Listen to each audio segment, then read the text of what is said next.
Hi, my name is Steve, and I'm going to be the host of today's Hangout. Joining us again for our 15th Google Hangout is Charlie Cipher, an air filtration expert with Campbell USA, the world leader in the development and production of air filters and clean air solutions.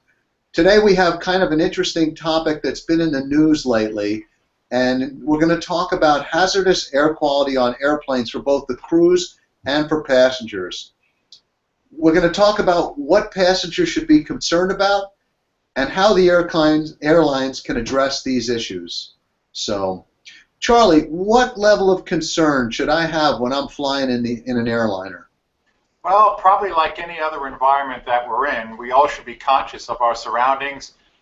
Even in your home or office space, cleaning material shouldn't be left out, etc. But you need to have the same type of diligence when you're on an airliner.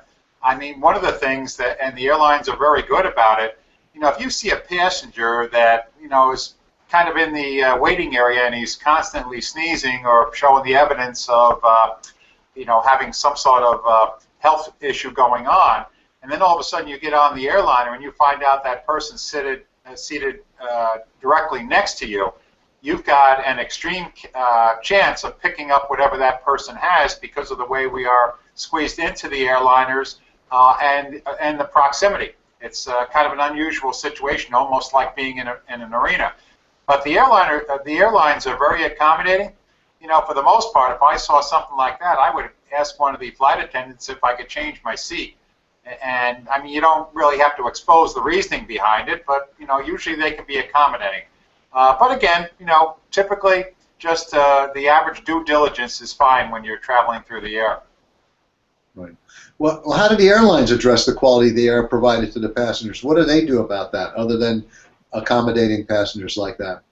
Actually, I've seen some of the news articles that have been published recently, and the most recent ones have to do with flight attendants and cockpit members being concerned about gaseous contaminants coming in through where the air is heated and brought into the airplane. Those are unusual circumstances that you don't see every day. In fact, I believe it's outside the United States. The normal airliner has very good air quality for the technology that we have today. Typically what they do is they bring in about a 50% mix of outside air and 50% of recirculated air.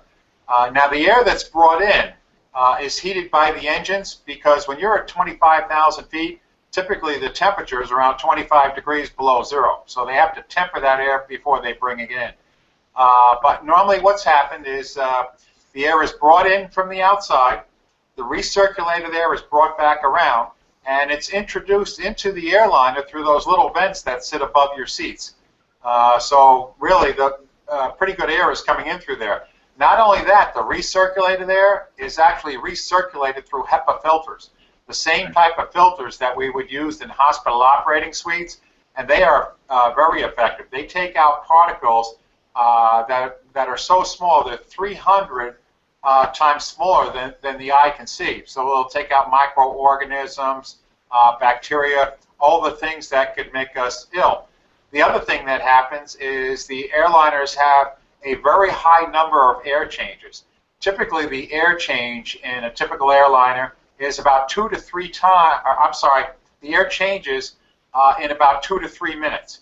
So you have one complete air change every 2 to 3 minutes, where like in the typical office environment, it may be only like 6 air changes per hour. So they're doing a pretty good job of trying to keep us healthy as we're flying through the air. Right. So should I have any additional concerns, though? No, not really. Even the ones that they're talking about in the news right now, the chances of that type of thing happening are insignificant. What they're talking about is the outside air that's being introduced being contaminated by chemicals that may be associated with the engines.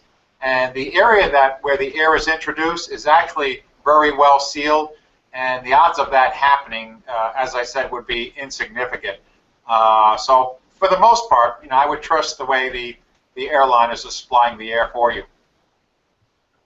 Yeah, and I imagine it's different for flight attendants and crew that are exposed on an ongoing basis as opposed to the general flying public that is on an airliner once a week or once a month or even less than that.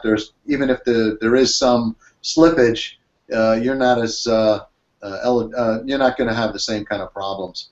No, and granted, some of those flight attendants, flight staff will fly 6 or 7 flights in a day, so they are exposed to a higher level, but as long as the system is working properly, they're actually getting a much better environment than we typically get in a normal office, school, theater, that type of thing. Right. So what can I do to protect myself and my family? Well, as I mentioned the word diligence before, and I'll probably bring it up here in a minute again.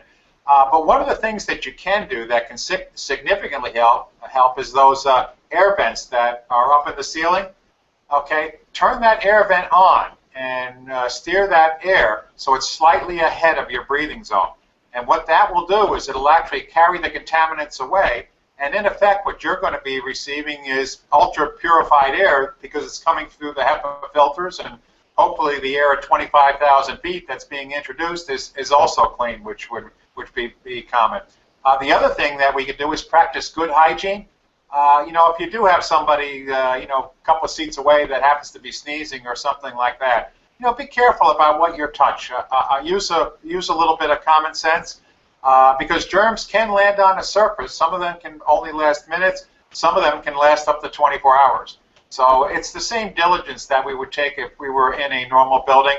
But again, use those air vents for your protection and bring that clean air and steer it slightly ahead of where you're breathing. That's a good idea. Where can I get more information about this subject? Probably the best place is one of 3 different websites. A lot of the links will take you to the same locations with relation to air quality on aircraft. I would go to catalog.camphil.us. You could also go to www.camphil.us or, of course, www.camphil.com. Great. That's great information, Charlie. Thanks much. Thanks for everybody for participating. We look forward to seeing you at our next Hangout where we cover more essential air filtration topics. Thanks and have a wonderful holiday. Before you take that next coast-to-coast flight. Yeah, well, this weekend is going to be a lot of flyers, so this is some good information. Thanks, Charlie. Absolutely. Take care. You too.